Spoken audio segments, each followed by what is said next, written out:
Good afternoon, viewers. As they say, change is the only constant, and change, whether you like it or not, it will happen. So, but what to do? How to manage change? Change is happening, that's all right. So, here I'll be sharing with you some insights on how to manage change. So, let us see what change is. Some thoughts on change. Change is the only constant, and it is also said, you change or you perish. It's not that if you change you don't perish. Sometimes you perish even after you change. And the worst part is that change is no panacea. Up to 70% of the change initiatives, they fail. So, the idea is not to drive fear in you, but just to make you abreast of the realities of change. Now, let us see what change is. Change means flexible tomorrow. Change is opportunities, new opportunities, and also threats, threat of the unknown.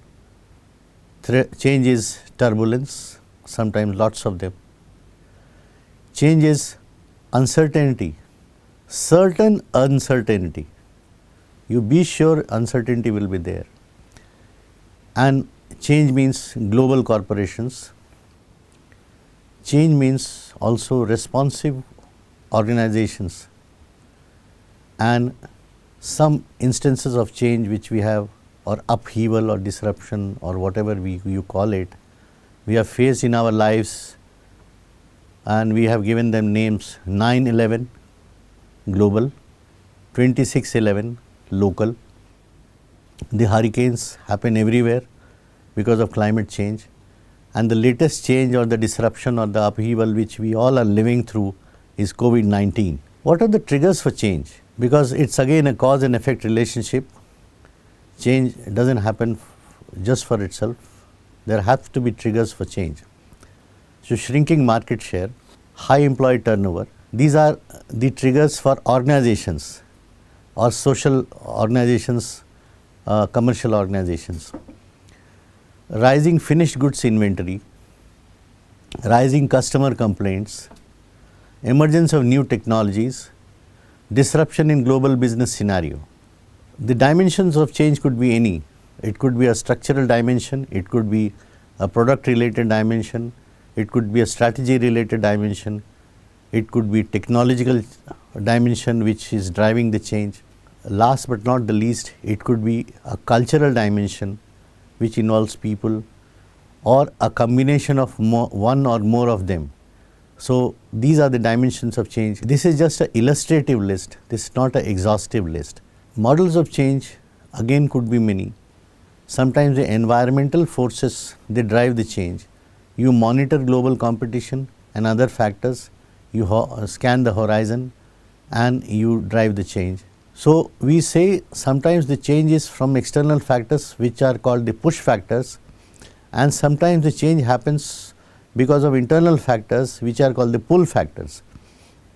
So, here I have demonstrated in the slides says environmental factors. So, they are the push factors, and the internal forces will be the pull factors. So, these factors sometimes they act in combination, they act in tandem, and they create a need for change. So, what do?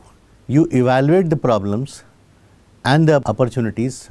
Many years ago, we used to do SWOT analysis: strength, weakness, opportunities and threats. That was the most desirable or the preferred way of analyzing, creating strategies. Shell company created a new way of analyzing problems. They created what is called the scenario planning.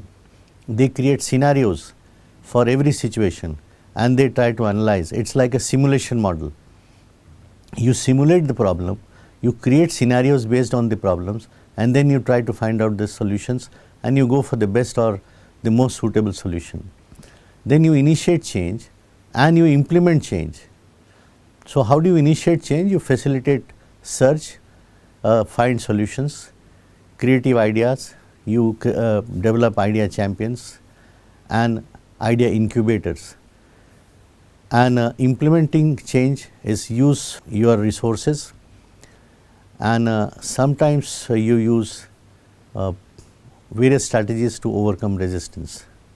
Now, here is a 9-step process for change. This is not the final model, this is just one of the models which I am sharing with you. There could be other models, but this is one way of how you can drive change.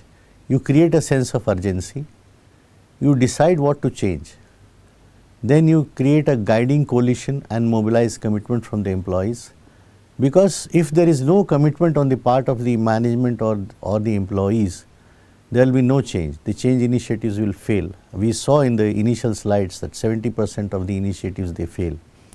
Then what do you do? Once you have decided on the strategy, you develop and communicate a shared vision. The management communicates a shared vision, so the communication is in place, the management's ideas get shared. Empower employees to make the change. You authorize, you empower the employees, you decentralize, you delegate decision making powers, you allow people to make decisions, you allow people to take risks, and they become the change champions. Generate short term wins and celebrate them. It's not that once you get to the final destination only then you celebrate. It's always a good idea to celebrate small wins, and that creates, that actually invigorates the team. It acts as a booster dose, medical parlance as you call it, it gives a shot of adrenaline to the team and they get charged. Consolidate the gains and go for more, produce more change. It's always, it's a bad idea to celebrate change and then fritter away. So the sound strategy is you go for the small wins, consolidate the wins, and then take the next step forward. Then you anchor new ways of doing things in the company culture, create a change oriented culture, and monitor progress and adjust the vision as required. The vision is like a drawing. Vision is a plan. It may not pan out as such. We plan many things, sometimes it does not fructify. So what do? Do we throw out the vision? No. We do course correction, we do mid course correction, we do change of plans, small change or big change, but we do a course correction and minor or major adjustments. Let us see some of the resistance to change. The biggest resistance to change is self-interest. Some people believe that information is power. Sometimes some people are frozen with the possibility of change. They feel they will lose out on their influence, they will lose out on their position. So, and sometimes they do not want to come out of their comfort zones. Actually, there is no comfort zone in life. Every place wherever we are, even in our homes, so there are risks, and the risk is equally spread. But people have a false sense of comfort that they do not want to change. So self-interest, fear of personal loss is the biggest obstacle to organizational change. Lack of understanding and trust among the people, because any situation, new situation, it will create problems in adjustment. Creating a new culture depends on understanding of the people, mutual cooperation, working together, adjusting each other, allowing each other space, and so there has to be a lot of understanding and trust. If there is no trust, the change doesn't happen. So that's all. Thank you very much. That is all I had to share, and I hope the concept of change, the idea resonates with you, and I have been able to sow the seed of understanding about what the concept of change means. Thank you very much.